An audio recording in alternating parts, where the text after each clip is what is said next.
వివేకానంద రెడ్డి గారు అంత ఘోరంగా చచ్చిపోతే ఇందాక సునీతమ్మ చెప్తుంది, ఆ గొడ్డలి వేట్లకు ఎంకలు బయటకు వచ్చాయట, మెదడు బయటకు వచ్చిందట, అసలు ఏమీ అర్థం కాని పరిస్థితిలో ఉందట ఆ రోజు వివేకానంద రెడ్డి గారి బాడీ.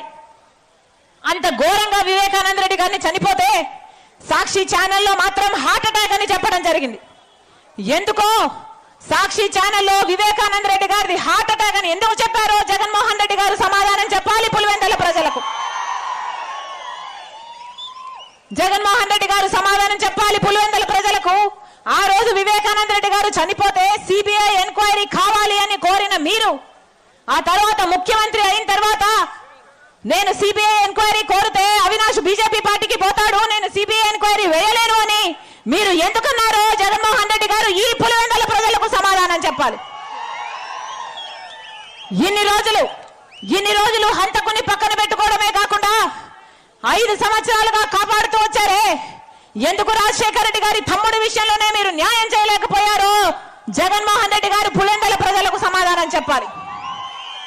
5 సంవత్సరాలు కాపాడటం ఒక ఎత్తైతే, 5 సంవత్సరాలు ఒక హంతకు హత్య చేశాడు అని సిబిఐ చెప్తున్నా, నిందితుడు ఈయన అని చెప్తున్నా కాపాడటం ఒక ఎత్తైతే, మళ్ళీ అక్యూజ్డ్ గా చేర్చిన అదే అవినాష్ రెడ్డికి మీరు మళ్ళీ టికెట్ ఎందుకు ఇచ్చారో జగన్మోహన్ రెడ్డి గారు ఈ పులివెందుల ప్రజలకు సమాధానం చెప్పాలి. అక్కడ మా షర్మిలమ్మ కొంగు పట్టుకొని ఓట్స్ అడుగుతుందండి. ఈ పాలిటిక్స్లో సెంటిమెంటు ఈ కొంగులు పట్టుకొని అడగడం వల్ల గెలవగలిగితే మరి లీడర్షిప్ క్వాలిటీ ఎక్కడుందండి? అక్కడ మాటకు ముందు వైఎస్ రాజశేఖర రెడ్డి కుమార్తెనో అంటుంది. రాజశేఖర రెడ్డి అన్న ఉంటే కన్నా ఇలాగ చేసేవాడా? ఒక లీడర్కు ఉండాల్సిన లక్షణాలు ఏమున్నాయండి? అనవసరంగా అవినాష్ని దినమంతా హత్య చేసినాడు అని చూసినారా వాళ్ళు హత్య చేసినట్లు? ఎవరు వాళ్ళకి ప్రూఫ్ చూపించారండి? ఎవరైతే హత్య చేశాడో వాడేమో బయట తిరుగుతున్నాడు. వాడు చెప్పిన మాటలు నమ్మి వీళ్ళు డిసైడ్ చేసేస్తారా? వాళ్ళేనా డిసైడ్ చేసేవాళ్ళు? మరి జడ్జిలు కోర్టులు ఎందుకండి? ఆ చిన్న పిల్లోడు వీళ్ళకంటే 10 ఏళ్ళు చిన్నోడు, అటువంటి వాడిని జీవితం అంతా నాశనం చేస్తున్నారు ఈ ఆడపిల్లలిద్దరు. కొంచెమన్నా ఎంపతి ఉండాలండి. వాళ్ళలాంటి పిల్లోడే కదా, మా ఇంట్లో పిల్లోడే అబ్బాయి కూడా. మరి వాళ్లకు పిల్లలు ఉన్నారు, వాళ్ళ జీవితం అంతా ఎంత పాడు చేస్తున్నదో ఒకసారి షర్మిలమ్మ కానీ సునీతమ్మ కానీ ఆలోచిస్తే వాళ్ళకి అర్థమవుతుంది. చంపినోళ్ళు మేము బయట తిరుగుతున్నారు, అనవసరంగా వాళ్లకు బెయిల్ ఇవ్వమని వాళ్ళ కోసం సుప్రీంకోర్టుకి వెళ్తున్నారు.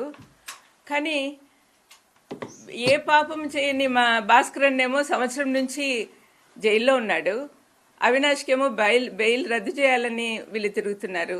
ఇదేం న్యాయం అండి? వింటున్న మీరన్నా చెప్పండి. మరి మా ఇంట్లో పాప ఇట్లా తయారైందంటే చాలా బాధగా ఉంది. జగనన్నను కూడా ఇంక్లూడ్ చేస్తూ ఉంది.